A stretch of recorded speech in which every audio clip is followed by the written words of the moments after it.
So, ayan mga langga. Dahil mag-isa lang ako dito ngayon, ay Ate Merlan, of course, ito, nagluto-luto na lang ng pang, simpleng-simple lang. Ito, ay, to siya guys, garlic rice ito. Hindi ko pa yan nilagyan ng asin. Kasi kakatapos ko lang mag-chat kay Ate Rachel. So, ayan, lagyan natin ng kunting asin. So, hindi ko nilahat ginawa ang, ang fried rice. I mean, ang garlic rice kasi ako lang naman kakain eh. Kaya, ayan, hindi ko inubos yung leftover na rice. So, ayan na muna guys. Tapos, ayan, may manok rin ako dito dalawa na leftover pa rin. Hindi pa rin nakain. At saka, of course, siguro, gawa pa ba ako ng teka, sandali. Post muna natin sandali ha. Naisip ko lang kasi yung sarap yata yan sa buwad. Kaya magbuwad din ako guys ayan, okay na yan siya. Tapusin na natin to. Para may next pa tayo kasi yan na yung pagkain ko guys. Napakasimple-simple lang.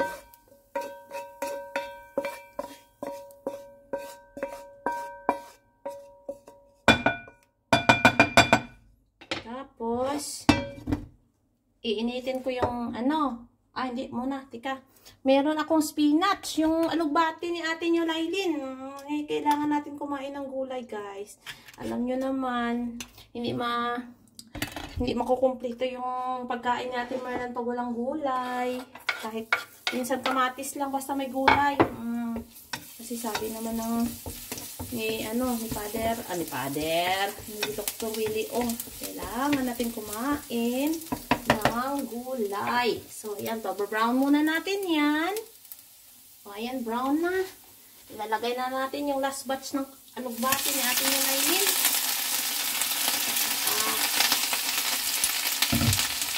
Takpan lang sa huli. Okay, mag-post muna tayo. Ala, grabe siya. Salita pala ako ng salita. Hindi pala na switch on. Ayan na guys, nilagyan ko rin lang yan ng asin, kunti. Sabi ko, wag masyadong matagalan dahil ayan po ay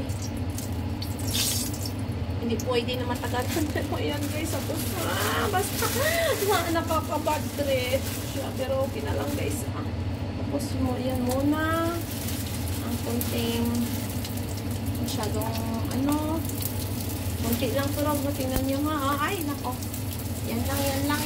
Para hindi ako maparami ng kain.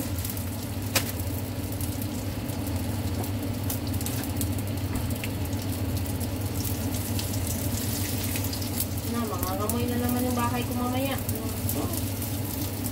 Ang sarap nito guys. As in.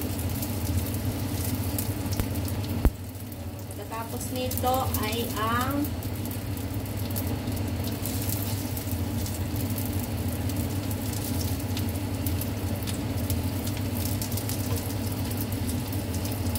leftover na manok. So, daming araw na yan ng manok na yan. Ilang araw na ba yan? Pero hindi kasi ako kumain ng manok kahapon guys. So, ilagay ko na lang yan sa taas ng alugbati ko. So, Lailin, yan na ang last batch ng alugbati mo. Thank you so much. Maraming salamat sa pag-share ng pagkain mo sa akin. Thank you. Ayan, tapos na yan. Tapos, pagkakog muna to. Sandali. So, ayan po. Lagay natin yung manok. Lagyan natin ng konting tubig.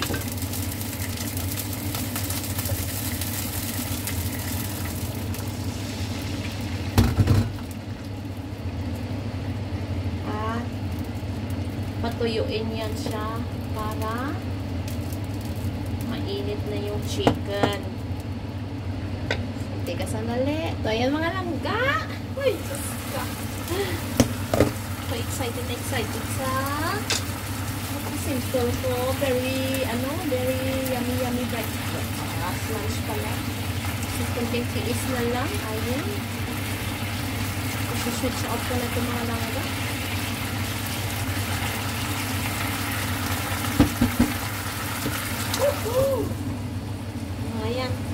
switch off na yan siya mga langga. Ano lang yan siya. Matuyot na lang yan siya. So, ayan ang mga langga. Thank you so much sa inyong lahat. Sana po ay pagpalain din po kayo ng pagkain katulad sa akin. Maraming salamat po. Sama. Ako lang mag-isa dito guys. So, ayan na. Maraming salamat sa mga pagpapala sa ating napakasimpol na pagkain. Pero yummy-yummy yan guys. Guys, patay na yung ano ko guys ha. Patay na yung ano tawag niyan? Ano ba tawag niyan? Yung plate or stove. Pero massive ano pa rin siya guys. Massive hot pa rin siya. So, ayun na mga langga. Maraming salamat sa panonood. And ako'y kakain na po. Maraming salamat. Yan ang luto ni Ate Merlan for lunch. Maraming salamat sa panonood. And see you for my next vlog. Love guys.